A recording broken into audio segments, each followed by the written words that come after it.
Shalom, shalom, Shabbat shalom.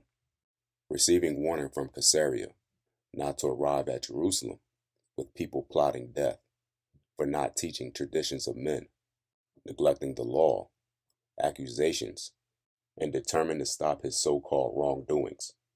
Who was this person of interest? The Apostle Paul.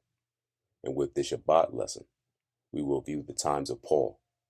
So with the Most High's permission, come and join myself in this lesson titled Death Threats. Let's begin.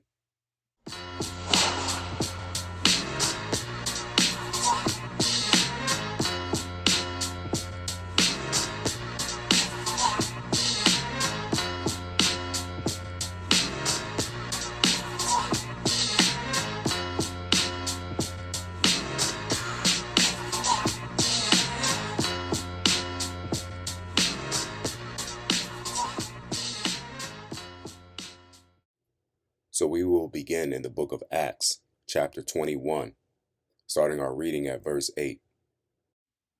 Acts chapter 1, verse 8.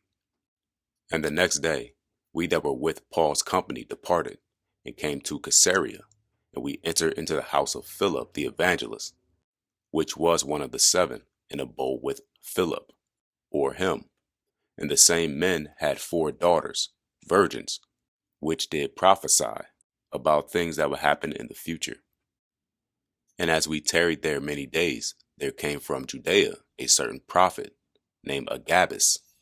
And when Agabus was come to us, Agabus took Paul's girdle, and bound his own hands and feet, and said, Thus saith the Ruach HaKodesh, or the Holy Spirit, So shall the Jews at Jerusalem bind the man that owneth this girdle, and shall deliver him into the hands of the Gentiles. And when we heard these things, both we and they of that place besought Paul not to go up to Jerusalem. Then Paul answered, What meaneth you to weep and to break mine heart? For I am ready not to be bound only, but also to die at Jerusalem for the name of YHWH Ha MESSIACH. So skipping verse 14. And in verse 14, they just all tried to persuade Paul to not go to Jerusalem, with the acceptance that it's just the Most High's will that Paul will go to Jerusalem, to include the things that will be done to Paul. And after those days we took up our carriages and went to Jerusalem. There went with us also certain of the disciples of Caesarea, and brought with us one Mnason of Cyprus, an old disciple, with whom we should lodge. And when we were come to Jerusalem, the brethren received us gladly. And the day following, Paul went in with us to James, and all the elders were present. And when Paul had saluted them, Paul declared particularly what things the Most High had wrought among the Gentiles by his ministry, pretty much declaring to the elders what he was going to preach, or the contents of his message while he was at Jerusalem. And when they heard it, they glorified the Most High, and said to Paul, You seeth, brethren, how many thousands of Jews there are which believe, and they are all zealous of the law. And they are informed, and the they in this context is the Jews, and the Jews are informed of you, Paul, that you teachest all the Jews which are among the Gentiles to forsake Moshe, saying they ought not to circumcise their children, neither walk after the customs. So the 4 men that accompanied Paul, including James, which Paul and the 4 men tarried with the day before, were all concerned about the contents of his ministry that he was going to teach at Jerusalem. What is it, therefore? The multitude must needs come together regarding circumcision and clarification regarding the traditions of the Pharisees and the scribes. Reading verse 22 again. What is it, therefore? The multitude must needs come together, for they will hear that you art come. Do therefore this, that we say to you, Paul, we have 4 men which have a vow in them. Them take, and this is regarding the vow from the previous verse. Them take a vow, and purify thyself with them, and be at charges with them, that they may shave their heads, and all may know that those things, whereof they are informed concerning you, are nothing. And this is talking about the accusations and the reputation of Paul at this point, but that you yourself also walkest orderly, meaning under the law of Moshe, and keepeth the law. And the vow that they're referencing is a Nazirite vow.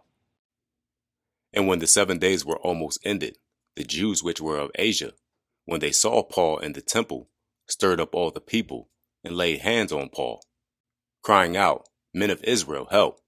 This is the man that teaches all men everywhere against the people and the law in this place, and further brought Greeks also into the temple and have polluted this holy place.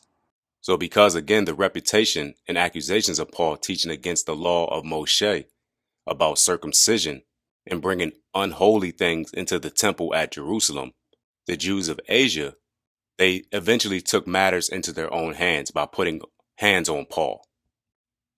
For they had seen with him, meaning Paul, or Paul being the him, for they had seen with him in the city Trophimus and Ephesus, whom they supposed that Paul had brought into the temple.